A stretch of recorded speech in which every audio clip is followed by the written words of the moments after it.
Well, top of the morning or evening, whatever it is to you gardeners and homesteaders. We hope everybody's having a fantastic day, and we're just so happy to be here with you. We hope you're having a great holiday season. Right now, Batavia and myself are planning our gardens for next year. We're getting our seeds started, our seeds in order, getting everything going, and we want to just give this opportunity, first of all, for you guys to hear the top 5 episodes from last year. So these are the episodes that you guys listened to the most, commented, and enjoyed on. So be sure to enjoy these. I'm excited to re-listen to them myself. And also, we have a couple of announcements. One is I am starting to do seed starting date profiles for people. So if that's something you're interested in and you want, we can do a seed starting profile for you. Just email me at sandybottomhomestead@gmail.com. And the first 10 people to do it are going to get a 50% off discount. And this will be geared for you in your area. So give me your state and your city that you live in, and we'll get you a customized seed starting schedule for you. Because what I've found out in the past couple of years is, in fact, I was starting my seeds way too late, and I wasn't taking proper precautions and using the seeds to the best of their ability to grow bigger, stronger plants and thrive more, rotate my crops out so I can get 3 to 4 season gardening out of it. Depending on where you are, you can get that 4th season. Little disclaimer there. But definitely reach out at sandybottomhomestead@gmail.com and we'll get one made for you. And also, we are proud to give you our sponsor, which is Planter app. And like I said, this is the time of year where we're going to be planning our gardens, and we will be using the Planter app. It is an amazing app, and it's grown so much over the years. It's amazing. But you can create profiles on it. You can make all your different gardens and layouts, and it's drag and drop interface. It has all the details you need for your plantings, for your plants, for your frost dates, your days to go out. It has everything you need, gives you pest controls, companion, combative plantings, it's got it all. I mean, it's something that I have really fallen in love with over the year, and I credit the success of my garden to this over the years. So definitely check it out. There's a link below that will get you a hefty discount on it. So please take advantage of that, because this is the season in which we're going to be starting our gardens and planting them. And we want you to take advantage of it so you can get off to a great start for the year. And it is available on Apple and Google. You can use it on your PC. You can use it on your tablet and your phone. So anywhere you are, you can use this app. So check it out. That's the Planter app, the PLANTER app. And make sure you use the link below to get your discount. And that was a mouthful, everybody. So without further ado, we're going to play these episodes. And just know we are planning our gardens just as hard as we can, because we are ready for the new year. And also New Batavia, if you know what I'm saying. But also the next gardening season. So everybody, as you listen to this, remember, we're going to learn to grow and grow for change. Let's say that you have looked at your garden and you've looked at the state of the world and you've decided food security is an issue. Well, let's ask this. Can you fix it in a single season? Can you be more secure in a single season? Right here on the Backyard Gardens podcast. To have a good harvest, one must plant good seeds and must also use the right kind of fertilizer. The carrots have grown large and firm. How good they will taste. Welcome to the Backyard Gardens podcast, where we talk about all things gardening. We are your hosts, Ben and Batavia, and you can find me gardening in the country. And you'll find me gardening in the city. Get ready as we dig deep into this wonderful world of gardening, where we learn to grow and grow for change. All right, everybody. Thank you for joining us. If you'd like to support our show, please check us out on Patreon. 2 free episodes a month, amongst other benefits. And if you don't want to spend anything and you just want to enjoy us, come check us out on YouTube. It will support us. And t-shirts and Amazon links and all that stuff are below if you feel so inclined. Thank you so much. Without you, we cannot continue to create this show and all the content we do for you. And we're here to help you. And we're here to help you with your food security today. So I hope you guys enjoyed Soylent Green if you finally went to go watch it, now that we've totally spoiled it. So there's that. So food securities, in case you're new, two things. One, we recommend you watching Soylent Green. We have posted in YouTube, Instagram, and Patreon links to go watch it for free. So please watch that because it'll kind of help set the stage.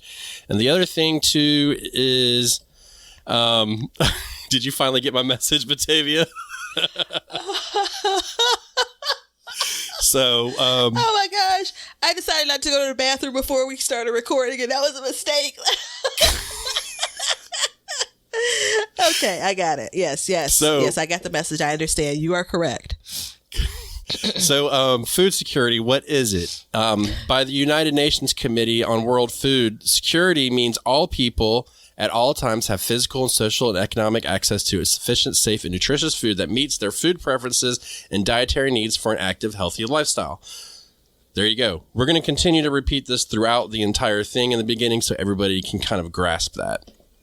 And we've had opinions on it in the previous episodes. Mm-hmm. So, if you want to hear the little rants and stuff, by all means, go check it out.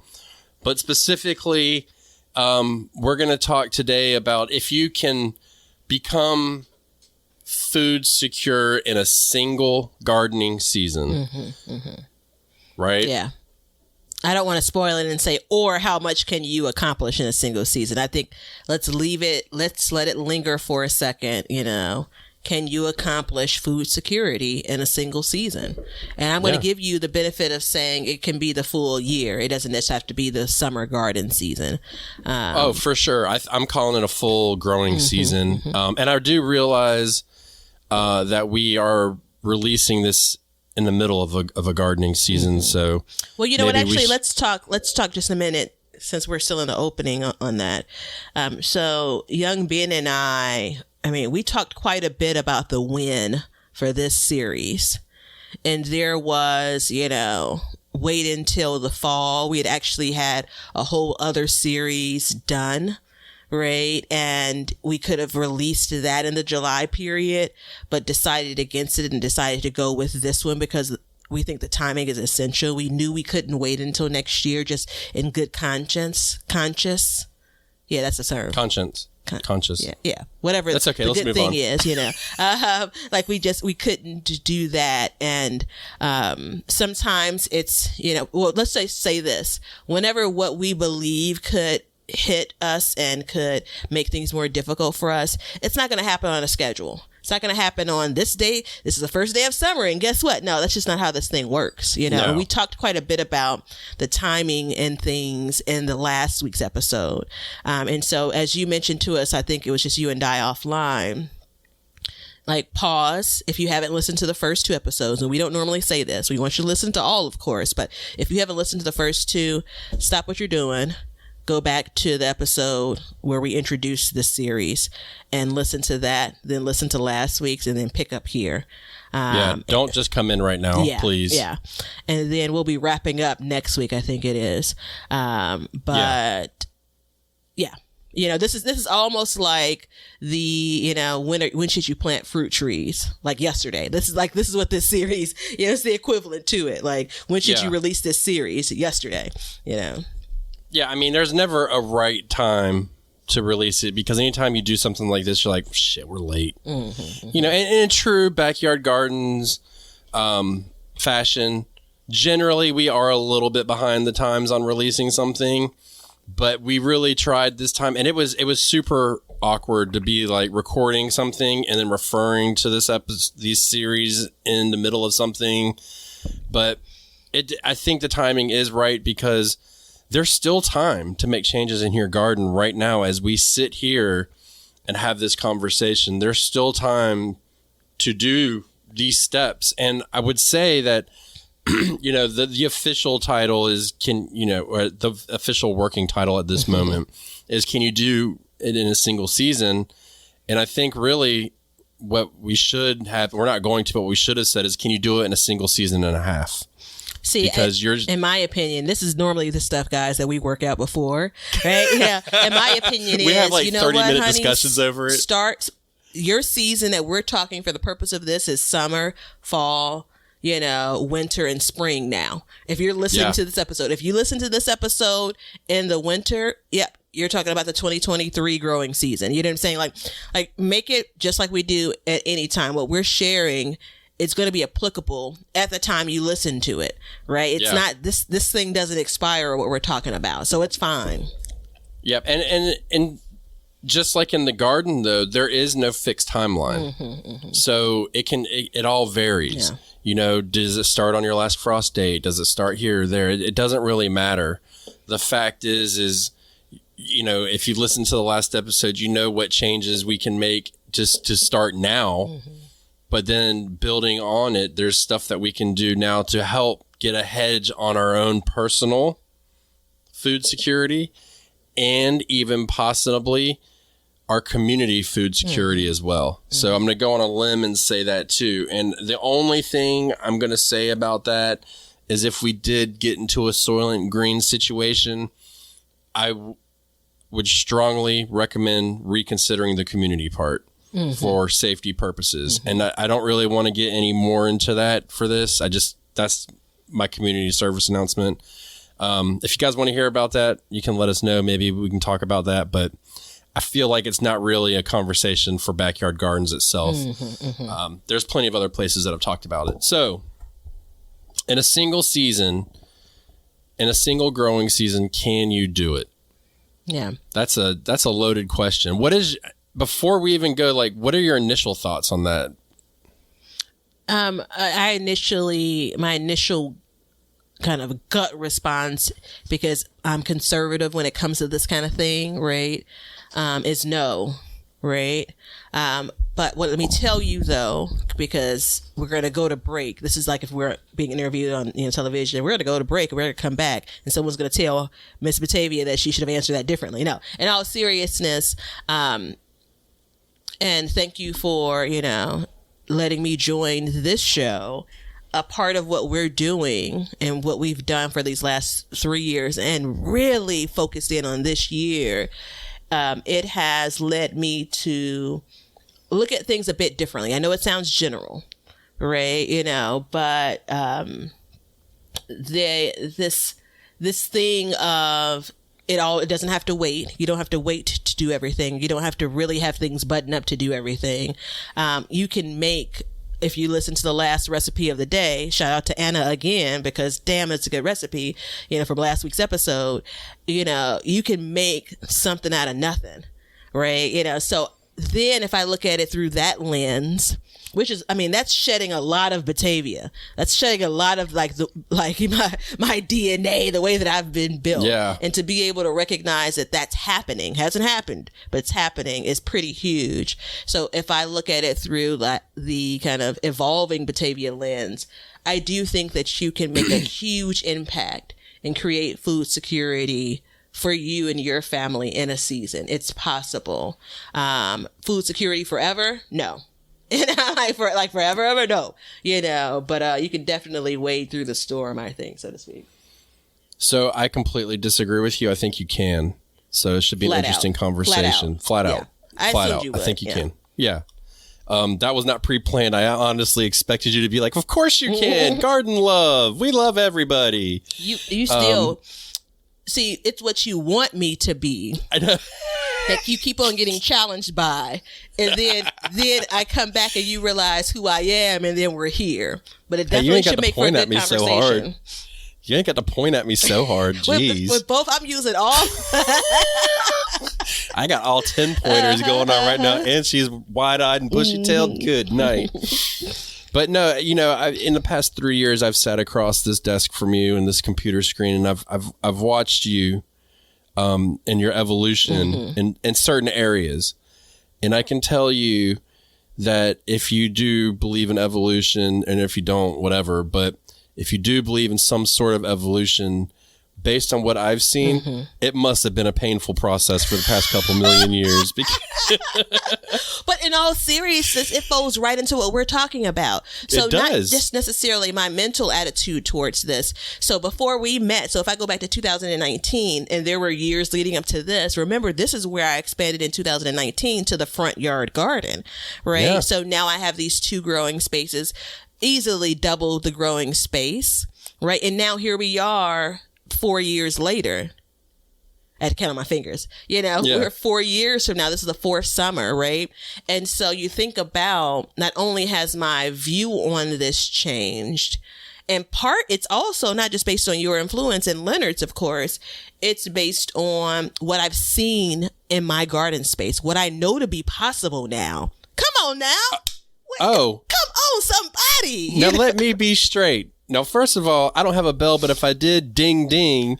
And second of all, I'm not saying that it is my influence. So no, you play a big role here. You're going to have all of this, the desk shaking edited out, because I'm leaving it in. This is the natural effect. There are not earthquakes in Chicago. I just got way excited there. But I mean, it's natural for somebody to be in a garden. And I mean, dude, I'm sure you've seen it in me, like some of my thinking and stuff that I do. And I've definitely flip-flopped on a few things, and that's not flip-flopping. That's evolution of my thinking of this. But as our experiences grow, since we've met, the world has changed, not once, not twice, but 3 times it's changed since we've met. Each year it's different, and it's a new hurdle. But you've seen how things change within our gardens, and that's just simply based off of our experiences, our desires, our urges. There is definitely some influence because of the show, but I can honestly say that it is not completely because of the show. So there's that. But yeah, over time, we all change. And to be specific into this subject that we're talking about, there may be somebody out there that when we first listened to the first episode of the series may have been like, no, I'm not going to go down this rabbit hole. And now coming into this, they may very well be like, hey, maybe there's a point. Maybe, maybe there's a need, right? To talk about, to address. And it's not that, before we go to our break, which we're going to go to on time today, in case you were wondering, it's not about, scaring, the crap out of you. It's about empowering you with knowledge, making you aware of it, and encouraging you. And that's what we want to do today. And, to my surprise, it's going to be a little bit of an uphill battle, maybe, to be encouraging based on our separate opinions. Shame. Listen,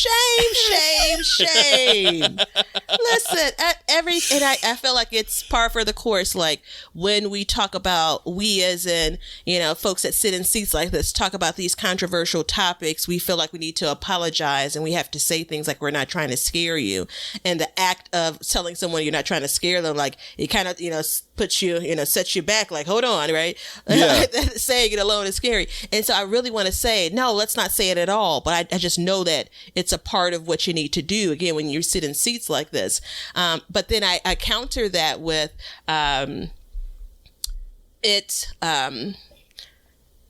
sometimes I describe it as being conservative, but sometimes it is it's being safe. Sometimes overly so. Sometimes it's a defense mechanism, right? So if I say you can't do it in a year and I try and I fail, well, I said that you couldn't do it in a year anyway.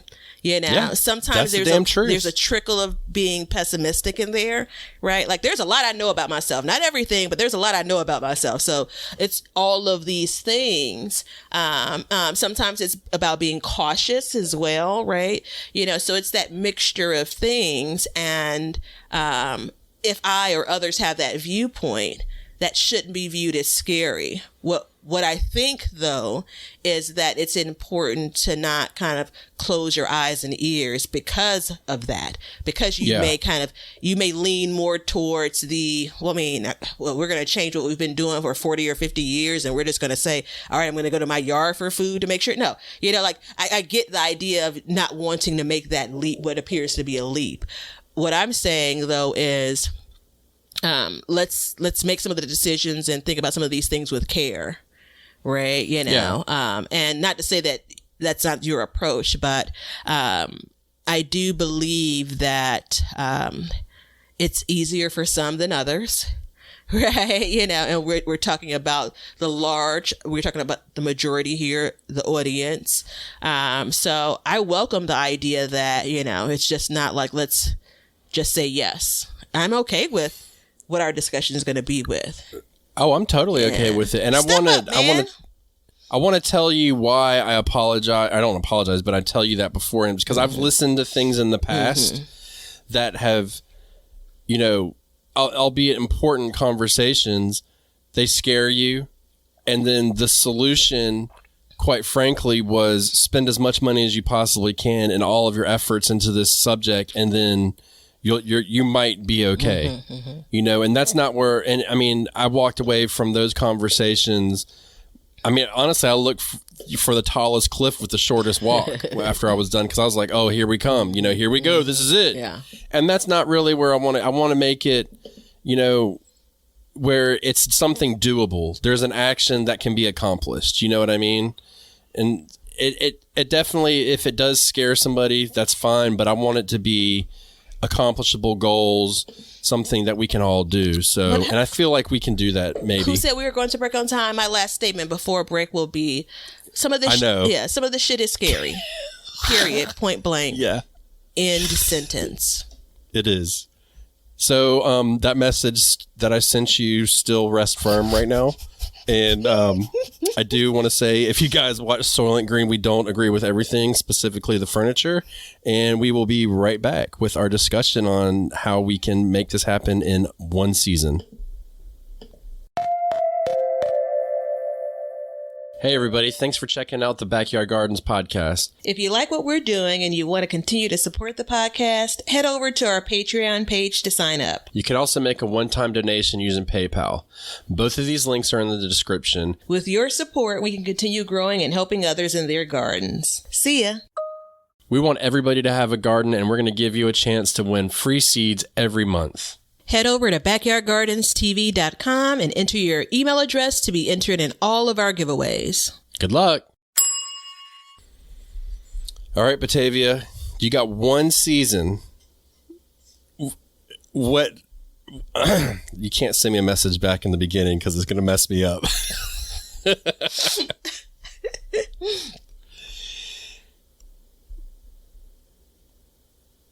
All right, Batavia, you got one season to make it happen, to be more secure with your food. What are you going to do? Are there any rules? Like, is it just basically what I already have? No, there's no rules. Whatever. It is what it is. So this discussion is free. This is always a catch-22. So with you, I mean, in particular, you always set up a catch-22. So I'm setting out at the beginning or wherever I am now, for the next growing season, and one of the things that I'm going to do is always be sewing. You're referring to your Thule fabric? No, I'm referring to always sewing sewing. And patching it? Yeah. That was terrible. That was terrible. Oh, it was so terrible, but I feel like I'm feeling attacked, man. I have a special place in my heart for that stuff. Every time it tears up, I make a hula dress. Yeah. No, always be sowing seeds, man. Yeah, I mean, I get show's over. Everybody have a good day. No, seriously. I mean, and that's why I referred to like the last half. Like, there's still time to make a change. You can add more to your garden now. You can expand into a fall garden. Batavia brought up for the next community garden show, we'll probably at some point be talking about seasonal eating, which, if you start growing a fall or a spring garden, you will definitely experience seasonal eating. So I think, let's be honest, this definitely comes down to growing more food. Yeah, absolutely. But the ways to do it. And how can we be more wise, right? So there are components of everything isn't equal. All things aren't equal when it comes to growing a plant. And so I don't know. I know the timing of this episode, but I don't know the timing of the video that I'm going to do. And that video would be on Be Better Garden, just so y'all know. Ding. I have this little slushy here. I don't want to knock it over. So that'd be disastrous. Appreciate that. But if you hear this first, it doesn't matter because it's important and it's relevant. So I I don't know, maybe 90 some odd % of my garden is based on what I sowed. You guys have heard it if you've been around for a while. I still have trouble starting brassicas from seed. We're not diagnosing it here, but... No, I'm going to go to your house and sow them for you next year. That's what I'm going to do. Sowing isn't the problem. Keeping them alive is the problem. So getting them outside. So the short version of this is that I purchased, and I spent probably a decade purchasing transplants. So that's no thing to me. But based on the size of the garden now, it's just I can't afford to pay for all of them. And I don't want to when it comes to transplants. Yeah. But I'm okay with shelling out some dollars if they're reasonably priced and if it's something I really want to grow. So broccoli, collards, cauliflower, and cabbage is what I purchased for transplants this year.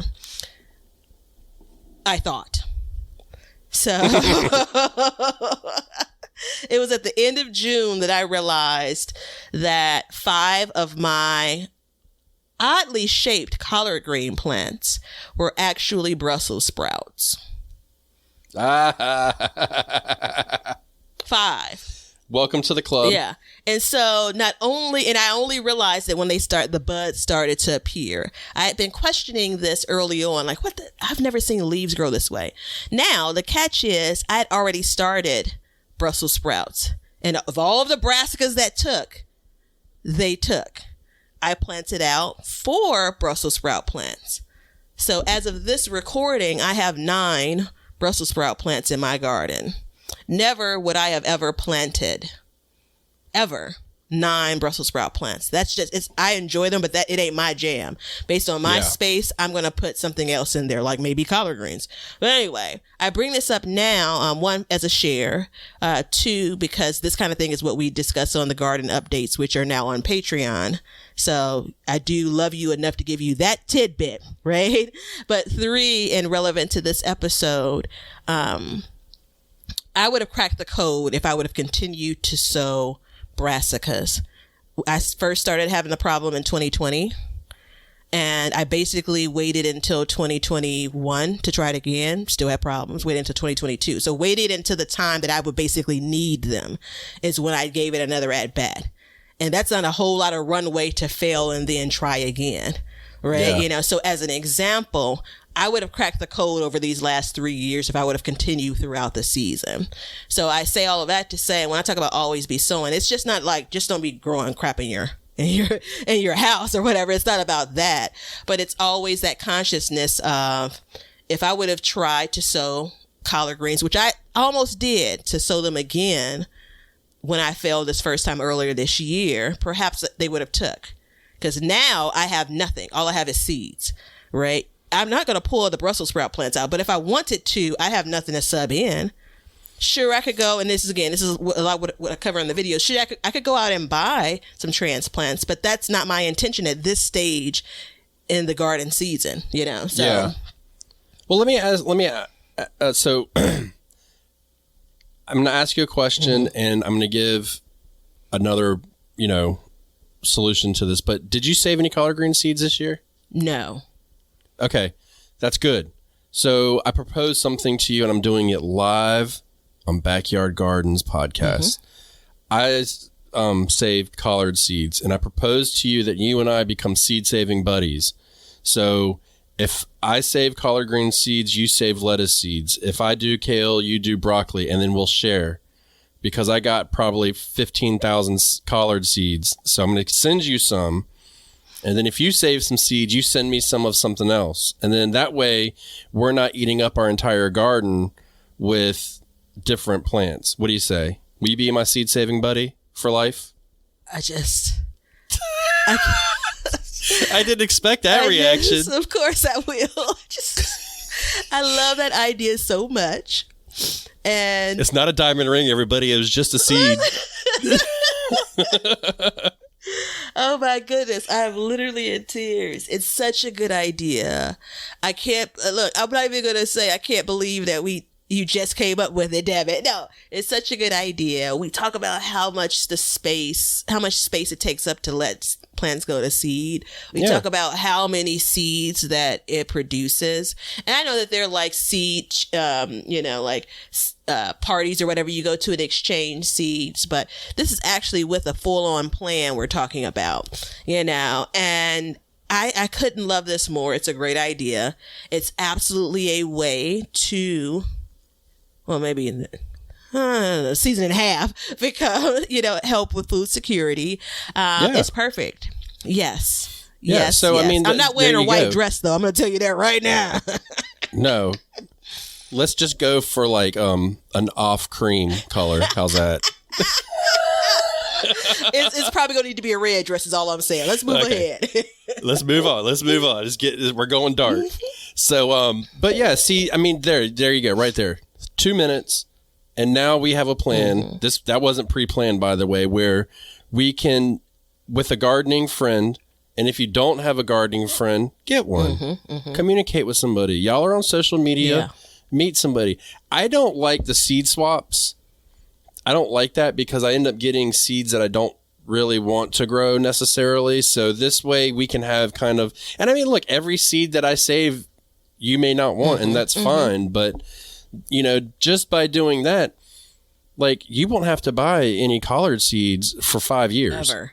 You know what I mean? And the thing about it is, and just again, a note kind of logistically, the reason why this works out so well, there's a trust factor as well, because he's going to ship these to my house as I am going to ship them to his, so obviously there's, we probably don't need to say this, but let's just go ahead and say, like, just be cautious if you're giving someone you don't know your address. May not be the best idea. But I think that's the reason why making this a little bit more personal is important as well. Yeah, because I mean, over the years, I've saved snow peas and stuff like that. I mean, I'm never going to go through the seeds. Yeah. They'll go bad. So what's the point? And I can say, off the seeds that I'll send Batavia, she'll save $20-$30. Would you throw 20 or $30 on the ground and walk away? Because I sure would. And let me rephrase that. It'll save her $20 to $30 a year. My great grandmother is passed on, but I can remember one of the distinct memories as an adult from her is, I just don't understand young people. I just see them and they just walk past, money on the ground. It's like, if I see a penny, I'm going to pick it up. Damn right. And I mean, if I'm trying to do the math, she had to have been born like in the early 1900s. And so obviously she had lived through a lot. And I can never walk past a penny because it feels disrespectful. And I'm thankful to many things for that small nugget, that small lesson. So $20, man, shoot, I may arm wrestle you. So my wife and I, we were training for a triathlon and we were doing our bike ride one day. And, we were going we were speed training that day. So we were going full clip. And I remember I was riding down the road and I saw shiny stuff all over the road and I locked my brakes up. That bitch turned sideways. I dropped my bike and jumped off and she's like, "What are you doing?" I was like, "There are quarters and nickels and dimes all over the ground." She's like, "You are cheap." We got done and I took her ass. I said, "Let's go get some ice cream." I went out there and threw that change on the counter. I said, "How cheap am I now?" She's like, "You ain't cheap at all. You did the right thing." No, I did almost kill her. So that's a different story because she almost ran me over. But that's, but, just doing stuff like that right there can make you, I don't want to say make or break, but I mean, look, we've had full-blown episodes and many discussions about seed shortages. And within that time frame, we solved a seed shortage amongst us. And the key I would love to send everybody seeds, but I can't I can't keep up with all of y'all. I'm sorry. But just by doing that, look at there. Well, I mean, it folds into so much, and that's the reason why I was like actually overwhelmed, right? Like, I can't cry on cue, so that was absolutely organic, right? I think I could get you to cry on cue, by the way. Well, I mean, when you set something up like that, then that I'm going to get emotional around, I guess that's on cue. But we are now managing how many shipments need to come to my house and yours, right? You know, there's no need for you to send me your collard green seeds right this moment, you know. No. So you're going to package up some other seeds. You know, we'll probably exchange them at the end of the season, along with any other number of things that we need to mail each other. Like, I mean, I think that it makes far too much sense. It absolutely is sustainable. You know, we are lightening the load. We're letting someone else order the seeds that I would have ordered from online. You know what I'm saying? So, I mean, I think that that's a great example. And this is the piece that if there's anything whatsoever, which is actually funny because it's kind of counter to this episode, we talk about doing things kind of in small steps. Right. Yeah. So you're not going to solve your food security. You're not going to create food security in just one action. Period. No. Right. It's going to be multiple actions across multiple steps across this season. Right. That's how it's going to happen. Right. And, you know, another thing, and I'm experiencing this now, so I'm bringing it up, is perennial planting. Mm-hmm. So a lot of us have space in our yards, and I haven't even brought this up to Batavia yet, but, you know, last fall, keyword fall, mm-hmm. I planted a peach tree. Okay. That peach tree right now that I planted last fall has 42 peaches on it. Okay. I planted it in the fall. Mm-hmm. It got watered all winter. It wasn't a lot of pressure on it. I didn't have to water it a lot. And now it has 42 peaches on it. Okay. Just think about that for a second. Now, what else can we fit in these spaces? What else can we use with this? Now, do you know how much that peach tree cost me because I bought it in fall? It cost me $21. And I'm going to get 42 peaches off of it this year. That's a big deal, you know, and I'm not saying like you can even get it cheaper. Mm-hmm. Yeah, you can get it even cheaper. You know, I got it a little bit earlier because I wanted to get it a little bit more established, but you can get something on discount, you know, whatever, what have you. But I did that. And I have a pear tree that I planted 5 years ago. Dude, I haven't even gotten the first pear on it. Guess what's coming up out of the ground this year? Oh. I'm pulling it out of the ground, and guess what I'm putting in its place? A peach tree. It may not be a peach. Mm-hmm. It more than likely will be because I happen to love peaches. It could be a plum tree. Mm-hmm. It could be something else. But the fact of the matter is that is going to continuously give me food for years to come when I don't have to replant it. So this is what can you do? Can you do it in a season? Yes, you can, but you need a plan. And so this has been an area. It's a lapse. It's a hole in kind of my garden and my gardening and my garden experience. I like to take breaks, man. You know, I'm ready to punch out, take my 15 minutes, right? And I can see it. I can track back. And this would really be helpful if I had written this down, but I can really track back these last couple of years when I've increased the production. I've increased the work in the garden from starting a lot by seed, from planting different things. And there are periods of time where I just shut out the garden, right? Like, a goal of mine, I don't remember if it was this year or last year, to be quite honest, it must have been last year, was to be sowing every month. And if I include direct sowing, which I don't think was the original goal, but if I include direct sowing, I was sowing every month this year. However, there are things in the garden that I didn't keep close enough watch on. Right. I wasn't intentional enough about. My melons are a great example about that. And I direct sowed some of these things, cucumbers, a couple of cucumbers as well, and they didn't come up. And guess what ended up happening? I was like 3 or 4 weeks later, like, well, shit, you know, let me try to sow it now. And you know how I feel about melons in particular. I barely have enough hot days, and I already burned three weeks of them. You know what I'm saying? And so when you talk about like always be sowing, there's also this idea of always be paying attention. There's the how many more years do you need to give that pear tree? You know, like at some point, kind of the rigidness of being absolutely pays off, right? Let's pull it. Let's talk about what you're going to produce in the next 2 to 3 years in that space. Yeah, I mean, dude, I can pull it and I can leave it and maybe get a pear, or I can pull it and put a peach tree and get 42 peaches. I mean, I may not get 42 peaches off of it, but you know what I mean. But the key here is creating food security doesn't, in a growing season, doesn't necessarily mean I'm going to pull all of the food from my garden this year and in turn be secure, right? You are taking steps where you have planted something that will lead to food security, an element of it, right? You know, you have some diversity now, you have some fruit growing, which is a part of a healthy diet, right? And that was an aha moment for me, to be quite frank. Oh, was it? Yeah. Well, and so I want to be totally transparent here, which I would have it no other way. I did not go into this peach tree endeavor with the idea to do. I definitely last year was like, look, maybe this pear tree is just not going to work out. I don't know. And I was like, okay, well, if that one took 5 years, the peach tree, you know, maybe I won't get peaches, maybe I will. Who knows? I don't really know how it's going to work out, but I have this small space. Let's just give it a shot, see what happens. As I saw it producing, I immediately thought to myself, there's a change that can be made. And at that point, didn't cost me anything. I already made the purchase before, so I know inflation is crazy. So let's just say it's going to cost me 8% more. So it'll be, you know, $25 this year or something. But I can do that and still have a plan. So I didn't go into it with a plan, but I adjusted as I went. And I wasn't as rigid about my plan as some people would think. So, you know, sometimes you got to be flexible. Yeah.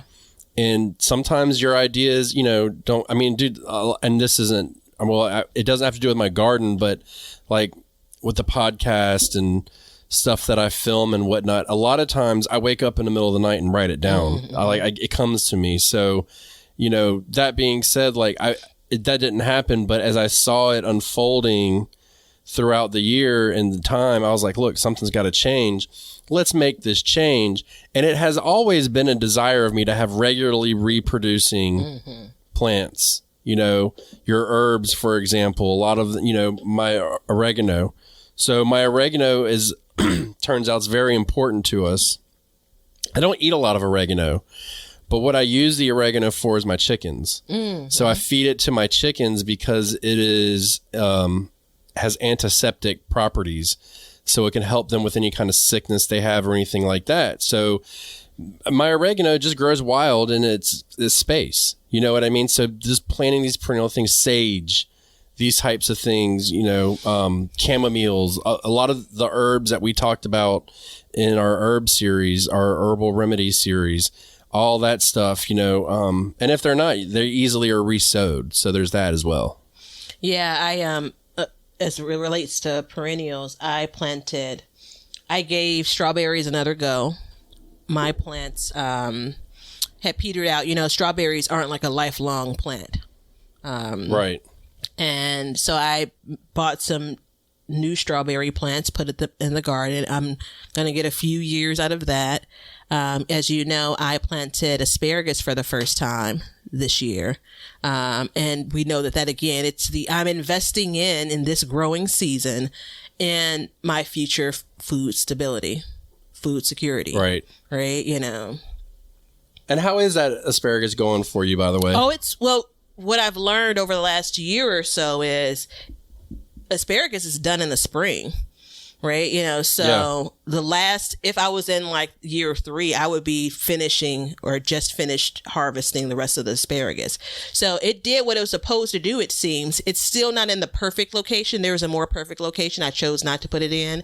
So it looks like maybe 7 of the 10 crowns that I planted actually came up.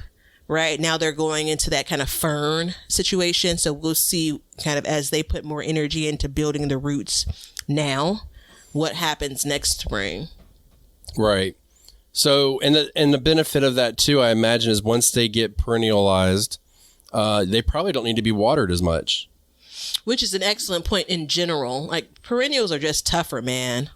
Yeah. And do you know what asparagus has taught me? What? So you know I don't grow asparagus, right? And you know I don't grow asparagus because I didn't want to wait a year for a harvest, right? But did you know that if I would have shut the hell up and planted it 5 years ago, I'd be swimming in asparagus? And it's more like There it is. 3 years, really. Like on the third year is the one that you really can get in there and start, Right. eating it directly out of the dirt. Excuse me. I think that's exactly it. That's a great example of when we talk about it has to do with, talking about food security, how many, cabbages you're pulling from your garden, how many tomatoes that you're harvesting from your garden. Sure, it absolutely does, include that, but it also includes what you're putting into how you're managing your garden this season, right? Have you expanded yet? Did you have plans on it? I mean, yeah, I'm going to say at this point in July, you probably want to wait until maybe September when the weather cools off just a bit for most of us, but like, do it, man. Yeah, that's one thing, and asparagus, and I've thought this for a couple years now, is my uttermost failure for not planting. Mm-hmm. I should have planted it when I first got the notion to plant it and just let it grow, do its thing. And I've even thought about maybe tying up an entire one of my beds in my wild garden and just grow. Mm-hmm, mm-hmm. You know what I mean? Like, stop. Sold, and you can buy it maybe in the fall, like pre-order it. And if you're buying it online in most cases, and it's generally shipped out in the spring because it's one of those things you're planting early in the spring. There, of course, there's asparagus seeds, and there's asparagus. Dude, I've heard to not buy asparagus seeds. Yeah, there are asparagus plants you can get from like your home improvement stores. I don't know for sure because I've not done either of those. I was willing to make the investment. Which, I mean, it's not like this isn't cheap, like I'm investing in the next 10, 15, 20 years. You know what I'm saying? You're investing in your future with time and money. You know what I mean? Mm-hmm. And so a part of this conversation too is, I mean, obviously we're going to say, and I would be remiss to say, expand your garden if you're worried about food securities, but that, it doesn't have to be a total yard makeover into a complete thing, but adding a little bit here and there, a couple containers, another garden bed here or there, something. I agree with you, Batavia. The connection is terrible, so I can hear you. So we'll take that. But also, it may not be full on expansion. It could be reconfiguring. It could be adjusting your thoughts or attitudes or plans around a particular space. That's it. That's key right there. That's very key. I like that you said that because I feel like I gotta kind of get in here real quick and kind of get my yes you can going on. So by getting in the spring, in the winter and spring and fall, and like from this time forward, and you can still add a whole nother garden bed to plant. Like that's definitely a possibility. You can sow more seeds, and all that stuff is going to set you up for the upcoming seasons. You know what I mean? Mm-hmm. Mm-hmm. I'm sending you a picture of how much I smiled when you said that. Since the screen is frozen, you can't see me. I saw you smile. It froze on your smile. Okay. Yeah. Won't he do it? Yeah. But I mean, it's, in all reality, like there is time, if you don't preserve, there's time to preserve. If a lot of us can squeeze in another squash. We can squeeze in something else. You can start doing kale, collards. It's coming into fall gardening season, making that plan, plant your carrots, maybe you can get a carrot harvest and try parsnips if you've never tried parsnips. I did potatoes for the first time this year.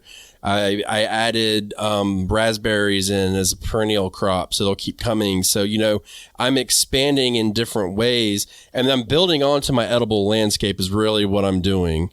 So we did a episode about that and a video, so if you want to check that out. In the video I kind of went around and talked about my edible landscape, and I've even added on since then. But between the times of when this releases, which should be like the middle of July, I believe, until the end of the growing season, dude, you can get a full crop in, and if you've never grown in the fall, you can have another couple months of food coming, not to mention that a lot of the crops that you harvest, especially root crops, will hold up in your refrigerator for a while. Mm-hmm. So you don't even have to do anything to them. I was just looking at the dates when you said it. Yeah, so we're in mid-July when this releases.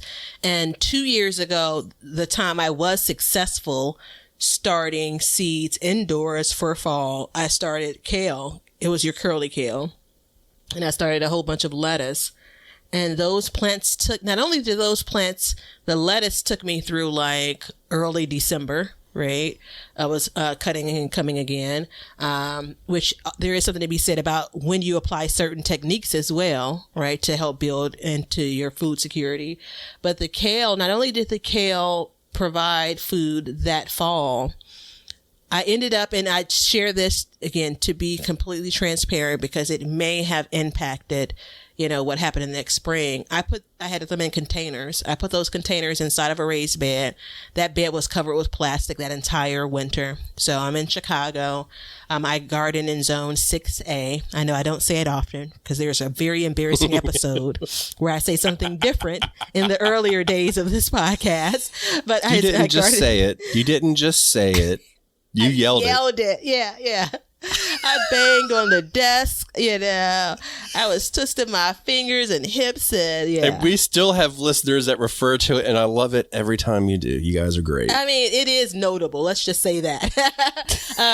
But I say all that to say that next spring, I pulled off that plastic and those plants continue to produce. Again, they're biennial. Kale in this example is, and so they ultimately went to seed, but I got a ton of early spring vegetables, so I say that to say, don't trip on it being July. It's not over for you, and in 6A, what is it? I think it's a -5 is our low, so let's not get it twisted here, folks. You still can be doing things. And you could still build on your goal to have food security in this growing season. Right. And I'm gonna say something, and it's gonna be uncomfortable, but if it's in July, and if you think your gardening season's over and you're worried about food security, then you need to tighten up and get out there and plant something, because you technically are just getting started. You've got a whole nother season. You need to buck up, Buttercup, and get out there and do it. And it's not that hard to make space. It's making tough decisions is the hard part. But if this is your first year, you know what? Write it out. See what's going to happen your first year, but take note of what's going to happen. So next year you go, because like we've said, it's all about the plan, and it's all about your knowledge of what's unfolding in your garden right now. And once you know that in September, you're going to get 2 more tomatoes, and you're going to get about 15 green tomatoes, then you can answer the question to yourself in regarding to food security. Is it worth it to keep this tomato plant here? That is up for you to decide. I can tell you my decision, and you know it, so I'm not even going to say it, but that's up for you to decide. And then that's an empowering process that you can have in your garden. Just to clarify, 6A, and the reason why I don't say it, another example is the particulars. It's actually a -10 to -5 Fahrenheit, and right. as low as -23 to 20 Celsius. But I mean, I think that those kinds of things come into consideration. In July, you should be thinking about how many more days you have for which crops. Right. So in July, I'm not worried about, getting to -10, in October for my tomato plants. But I definitely know that come September, definitely going into October, while my last first average frost date is closer to the end of October. There's still a lot of 50-degree, 40-degree nights ahead of me, Yeah. So there are crops that I could be starting now from seed that will enjoy that weather much more than some of my summer things that are in that space now. Right. And I'm still going to continue to grow and nurture those summer things for a while longer. But let's start thinking about what's going to serve me best. Right. And I mean, dude, go plant some garlic. There you go. As easy as that. Go plant some garlic. Well, maybe not in July, but order your garlic if you're going to buy it online. Like, this is the time that's about to start selling out. Be So prepared I've got to a do video. I'm going to give you a plug, man. Give me a second here. No, wait, don't tell them. Don't tell them All right. what I said I'm going to do, but it's out there. And the video is about me growing garlic and where I get it from. And I think you may be surprised. So, but you're right. If you order it or whatever, like, go ahead. Don't sleep on it. I'm going to go ahead and tell you right now, because the vampire epidemic is pandemic at this point, and there is no garlic to be found, brother. I'm here to tell you. And for all you Southern people, first of all, howdy ho, Ranger Joe. It's hard for us to order garlic because we have to plant it so late. It's hard for you to order. So go ahead, get your orders in if you're going to do so, because there's no easier crop to grow in the wintertime. No easier crop. And may I add, food changing crop as well. For abroad, all food that you eat. Garlic changes everything, and it's for the better. I mean, let's be... Who doesn't like garlic? And who doesn't want to combat... vampires. Thank you. I was thinking You're Dracula. welcome. The same thing. I did this a couple of years ago and ended up I didn't do it the next year. I bought a rosemary plant, which is one of probably the better things to buy versus starting from seed. So a rosemary plant in a little, starter cup or whatever. And you've already heard the stats when it comes to, I'm not the coldest place, but it does get pretty cold. I left it in a garden bed. This is, again, a garden bed that had plastic over it. It came back that next spring, essentially a perennial. Grew that full next year. And then that next winter, I didn't cover it, and it ended up dying. So again, it could have been that winter was harder than most. It could be that, it's only a perennial with some level of protection. But either way, I mean, these are the things we're talking about. Like, what are you trying to, no pun intended, preserve? What are you trying to take until the next year? Do you have plans on overwintering some things? I've seen, and I haven't poked around too much, but I've seen things where people are planting, as a standard, onions in the fall in cold climates like mine. Yeah. With the goal of intentionally not harvesting them until they get up to size in the spring. So I personally not Onions done is it. on my list for next year. Onions is on my list for next year. This is my third year trying, and I'm gonna get it. This is the year. Now, this is actually a pretty interesting bit because we talk about things like onions, we talk about things like potatoes, we have talked about these vegetables, and we know that up until like right this moment still they're still really reasonably priced, right? And so I still don't believe food security means growing absolutely everything yourself. It doesn't mean that. I think that, again, we talk about supplementing, in some cases, the garden is supplementing your grocery store bill. In some cases, the grocery store is supplementing your garden, right? But it's taken some years for me to get this handle on growing potatoes, as an example, right? Well, I gotta stop you because you're teetering into the next episode. Oh, okay. Be careful. Leonard? I was looking at him and he was looking at me, and I was looking at him and he's looking at me, but he didn't say anything, so I kept on talking. He just got this stupid smile on his face, and I was like, "What are you doing, Leonard?" And he was like, "I don't know. I'm just looking at her, trying to figure out what's going on." So, Leonard, screw you. So, pause there. Parking lot me. So, but it's first of all, we do talk about growing onions and potatoes and stuff like that. And why do we talk about that? Because you don't have to do a damn thing for it to last. It lasts, and it's nutritious. And in hard times, you're going to want some potatoes and onions because we all going to be eating some stew, if you know what I'm saying. And then you throw in a little bit of canned tomato in there and a little bit of garlic. That's your meal. Yeah. You know what I'm saying? That's your meal. And to finish your thought on onions, like it's for some people it's easy, but for a lot of people it ain't. No. So let's practice this thing, right? But the one thing I do have to say, and this comes with practice and experience, is once I get something to grow 1 year, I can do it year after year after year. But that comes with practice. And, once you start mastering a handful of plants, and I use mastering very loosely, by the way, but once you've figured out a handful of plants, you start to get a grasp on it. So, and this will be the test. Last year, I got a micro harvest of Brussels sprouts. This year, let's see if I can improve upon that, because if I do, then because that'll be a big test, because Brussels sprouts are hit or miss here, and I know I harp about them all the time, but they're out of my brain. So it's one of those things where once I get a handle on it, like I've got that far, now I know I can tweak and get a little bit better and better and better. And then same with my onions. Like I grew potatoes this year. First time growing potatoes, got probably, I don't know, maybe 10 pounds of potatoes. Was hardly worth, I could buy a bag of potatoes at the grocery store way cheaper.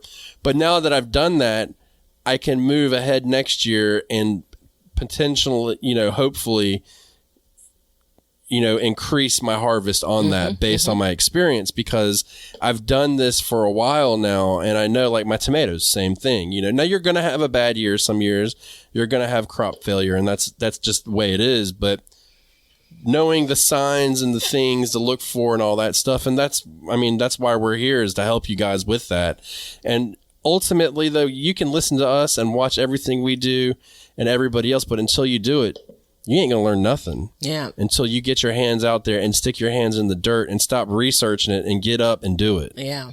I think that based on your experience of growing turnips, excuse me, and generally you'll harvest them at different times, but that creates this balance of, you guys were eating turnips as if they were potatoes a couple of years ago, right? Yeah. And so that, while anyone can generally do that, if, like, okay, you could decide that's what you're going to do, you confirm that you and your family enjoy it, You don't want to eat turnips for all of the year, but guess what? You're going to have the sweet, sweet treat of potatoes, That's right. Once you grow those in the spring. So that's right. And the key is, once you grow those, they last longer. So then I can have them to go with my turnips. And when you mix potatoes and turnips together, you get a heavenly, delicious mixture. So it's, and now I want to take a step out real quick. We're running out of time extremely fast. I want to take a step out of the vegetables and all that. And you can even include it in this, but I want to tell you, you need to learn different techniques in your garden. And you can do that this year. You can start propagating, okay? The act of propagating is essentially taking a cutting, making another plant for free. For instance, my big thing this year was hydrangeas. I took my hydrangeas, I trimmed them, and I made 8 more hydrangea plants, worth a total of $160 at the store. So just by doing that, I have not touched them. I haven't done a damn thing since I started them. I did a garden live, and somebody actually scoffed at it when I did it. But I was like, here's my hydrangeas. Let's see if it's got any roots. And I just pulled it up out of the pot and showed the roots, because I wanted to know if there was any damn roots on it, if I was successful at all. But it was shocking to see. And I put it back in and it was fine.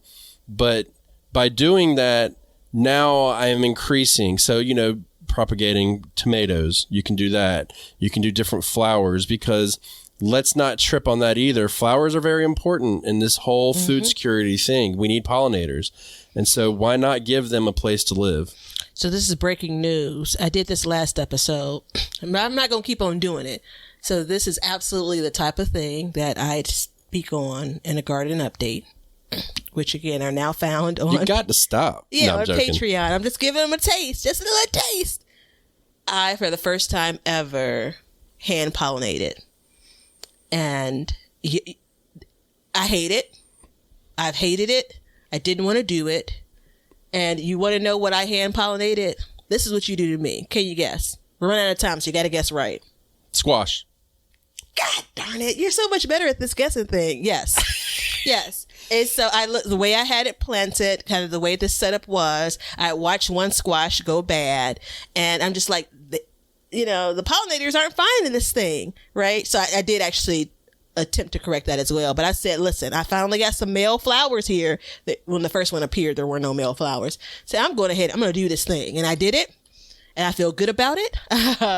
But I think the idea is, it's probably one of the least flowery areas of my garden where this particular squash plant is. So absolutely, they're important, So, and don't kill yourself buying this stuff. Start the seeds.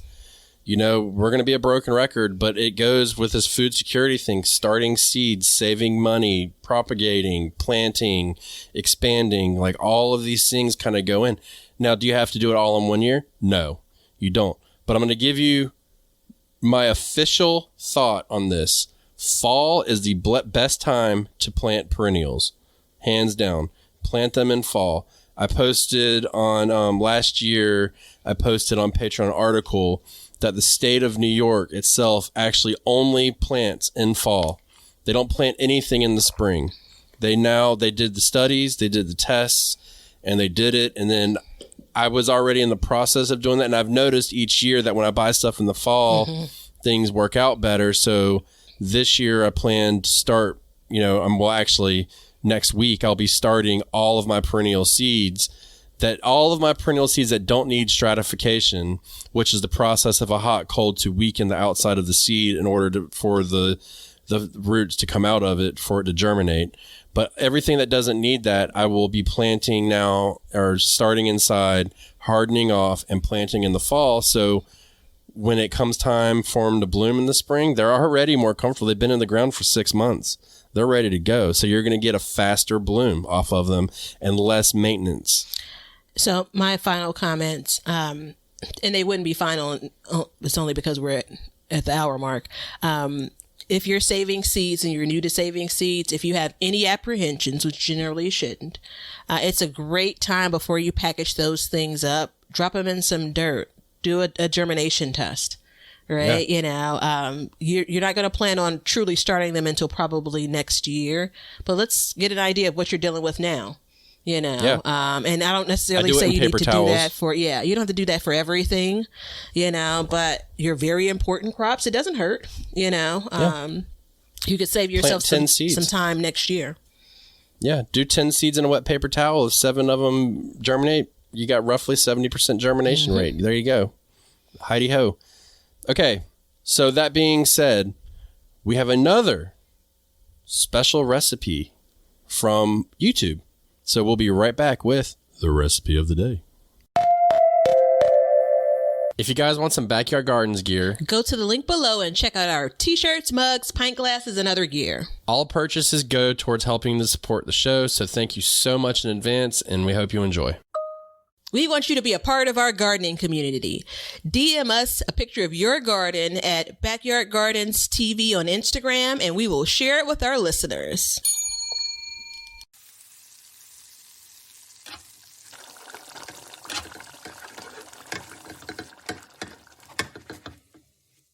All right. So first of all, I want to say, if you want to give us a recipe, there's 2 places we're accepting recipes. One of them is on Patreon and the other one is on YouTube.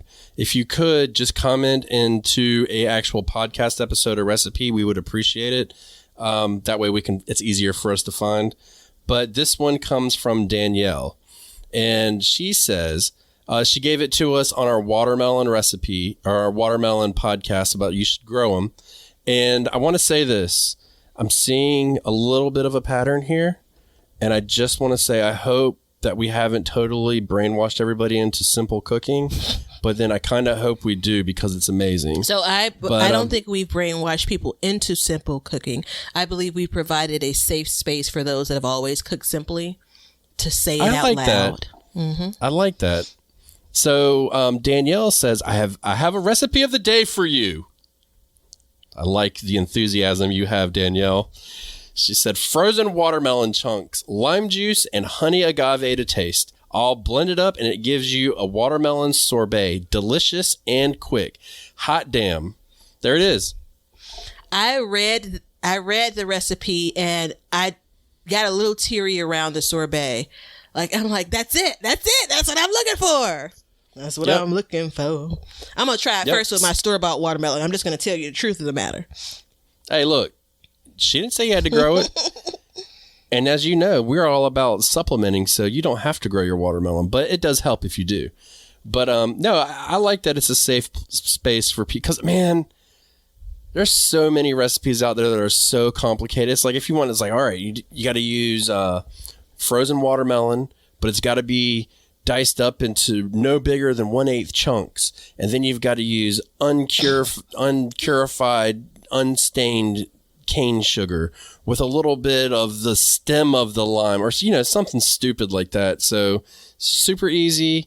Danielle, we're gonna try it. I love it. Thank you for giving it to us. And like I said, if you guys want to give us a recipe, which by far, well, I would say is becoming the research we're doing for these newer episodes is kind of difficult, but the recipe by people providing the recipe to share really takes a load off of us. So thank you so much. We love them. Wait, no. So there's a whole plant leaf up in between the bale. Fix that. Listen to her rustling. There's a plant leaf, but there's also paper, and it's the same paper that was in the last episode, so I didn't want to say that. There you go. But, don't be so complicated when you cook. Just enjoy the actual flavors of your food. So I hope you guys have taken, you can take some of these for the food security, and especially this episode. And I still stand firm as if you make the changes that we've talked about planting perennial. We've briefly touched on expanding, which I didn't feel like we needed to talk a whole lot about. We've talked about growing in other seasons, a little bit of preserving. If you do those things, you're walking your way into a more secure future in one season. Do you still stand firm in no, Batavia? Well, maybe you zoned out. I had a really long explanation with all kinds of caveats and points and asterisks. Then I said, I believe so. I don't think I zoned out. I think I got lost. It's quite possible. All right, let's just call it maybe and be done. Hey, look, I'll take a maybe. Remember, the aha moment was not just looking at it, what you're harvesting, then equaling food security. All of the things we've talked about lead into, including harvesting what you're harvesting out of your garden today, the decisions you make, what you're planting, how you're treating perennials, like all of those things lead into it, right? So I'm going to go ahead and say yes. There it is, people. Evolution in 1 hour. You couldn't ask anything faster than that, can you? No, in all seriousness, everybody, thank you for being part of us. If you'd like to support us, all the links are below. Check out the YouTube channel. It'll help support us as well. It costs you nothing. And you get a little bit more knowledge and maybe some entertainment. I was going to say something and I forgot. How bad is that? Were you going to say, see ya? Oh, no, I wasn't. Actually, hold on one second. This is what I was going to close with. And I hate that I'm saying it after you said that because that's not the way we do it. But all of the many problems that can get you to where there's a food security issue, you can take all of the solutions and put them together and have a solution to food security. Oh, that was a lot. It was. Now say it. I'm going to need you to break that down for me offline. Okay. So we could do that. See ya. We hope you enjoyed today's show. Please follow us on YouTube at Backyard Gardens TV. Instagram at Backyard Gardens TV. Over on our website, backyardgardenstv.com. And then we have Patreon at Backyard Gardens. And don't forget to check out our links below to help the show. Thank you so much for joining us as we learn to grow and grow for change. Cut. Now you know why people feel like celebrating at harvest time. All over the world, people have feasting and good times when the crops have been gathered in. Hey, everybody. Thanks for checking out the Backyard Gardens podcast. If you like what we're doing and you want to continue to support the podcast, head over to our Patreon page to sign up. You can also make a one-time donation using PayPal. Both of these links are in the description. With your support, we can continue growing and helping others in their gardens. See ya. If you guys want some Backyard Gardens gear, go to the link below and check out our t-shirts, mugs, pint glasses, and other gear. All purchases go towards helping to support the show, so thank you so much in advance, and we hope you enjoy.